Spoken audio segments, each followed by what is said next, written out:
Micros are knobs on the printhead that allow you to move a screen vertically and horizontally without loosening the screen clamp.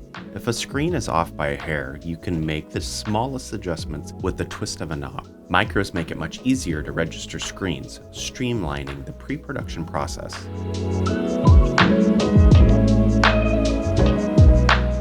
X and Y micros allow you to move the screen left, right, and up and down while the screen is clamped.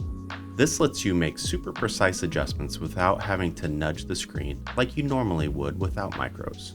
Overall, registering your screens with micro registration is a much easier process. To adjust, loosen these knobs here to unlock the X and Y micro adjustments.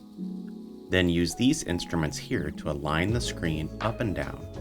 The right knob moves the right corner and the left knob the left corner. If you need to move the whole screen up and down, use both at the same time. This knob on the side is left to right adjustment.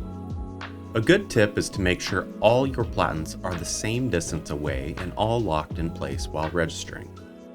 If you are setting up a screen and find that you are crooked to the image you're setting up to, it's best practice to unclamp the screen, reset up the screen and get it as close as you can, and then use micros from there.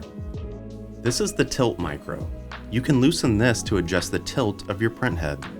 Loosen this bolt here. Make your adjustment to make the screen either tilted or parallel with the platen, and then lock it back in. Some presses have a third micro called the Z micro. This can also be called the central off contact knob. Rather than adjusting the off contact of every clamp, just use the Z micro. Loosen here and turn the knob to make your off contact adjustment. Essentially, this takes the place of loosening the bolts on the back of the printhead. It makes it a lot easier to make small adjustments to off contact. On all Riley Hopkins presses that have micro registration, there is a little arrow on this top plate. This instrument makes sure you don't bring your X and Y micros too far to one side and max it out. There is a limit to how far each micro can adjust to one side. Eventually, you will have to bring this point back to the center to zero out the micros.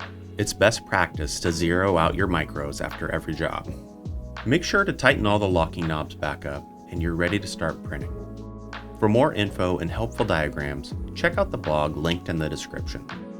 I hope this helps you understand your press better. We will see you in the next one.